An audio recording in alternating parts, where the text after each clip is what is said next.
J'aurais pu me faire violer, j'aurais pu me faire agresser, là. J'ai été chanceuse d'avoir une intuition puis de faire « OK, là, c'est mon temps, je pars, je file pas ». Tu te dis, bien, c'est du monde de confiance, travaillent là, sont formés, mais vraiment, des fois, c'est eux les pires. Les deux jeunes femmes que vous allez entendre ont participé à 2 parties différents organisés par la Baraque et des associations étudiantes de l'Université Laval. Elles ne se connaissent pas, mais ont vécu une expérience similaire. Elles pensent avoir été droguées par un bénévole qui se trouvait derrière le bar. L'un des événements se serait produit à l'automne et l'autre cet été. J'avais envie de pisser, parce que j'avais déjà bu 2 canettes. Fait que là, j'amène ma canette au barman. J'ai dit « Hey, tu pourrais-tu me la garder? Tu sais, moi, il faudrait que j'aille aux toilettes. » Il me dit « Oui, pas de trouble. » Il la prend puis il la met comme dans le comptoir. J'en reviens. Là, je vais le voir. « Hey, t'aurais-tu ma canette? » Ou il me dit « Ouais, elle est ici. » Il me la donne avec un gros sourire. Je la prends, je la bois. J'ai du fun. Puis à un moment donné, je commence à me sentir vraiment étourdie. Fait que là, je texte mon chum « Hey, je file bizarre, viens me chercher. » La minute que j'embarque dans le char, j'ai perdu la carte. Tout est étourdi, désorienté, ben raide. Je suis pas folle. Il y a quelqu'un qui m'a droguée, puis clairement, c'est le barman, là. Il y a pas d'autre issue. J'avais pris un verre puis un shooter. On dansait avec mes amis, puis là, je me suis mis à vraiment mal filer. Fait que là, j'étais allée à l'extérieur, je me suis assise dehors, puis là, j'ai commencé comme à pleurer. Je sais pas, on dirait que j'étais comme en angoisse tout d'un coup. Les amis m'ont ramenée. Puis dès que je me suis couchée dans mon lit, j'ai été assommée.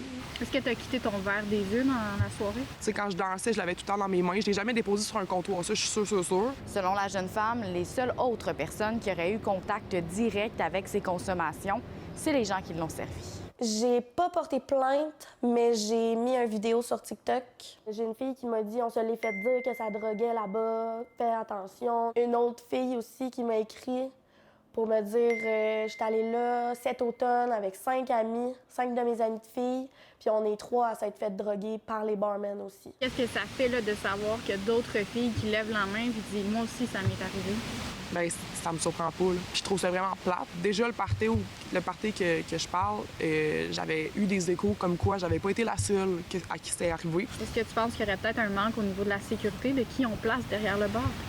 Bien, honnêtement, oui. C'est dommage de devoir s'inquiéter autant parce que t'es comme, tu veux juste avoir du fun avec tes amis. L'Université Laval a refusé ma demande d'entrevue, mais m'a signifié par courriel vouloir faire la lumière sur tout cas présumé d'intoxication. Lors de l'année universitaire qui s'achève, une seule plainte ou dénonciation officielle a été reçue par le Service de sécurité et de prévention de l'université. La Baraque, partenaire de nombreuses soirées festives sur le campus, a aussi refusé ma demande d'entrevue. Par courriel, ils m'ont dit avoir été mis au fait de témoignages concernant des situations d'intoxication involontaire lors d'un événement festif en juin dernier.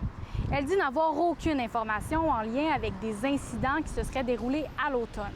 Elle rappelle aussi n'être qu'un service étudiant offrant des services audiovisuels pour les événements.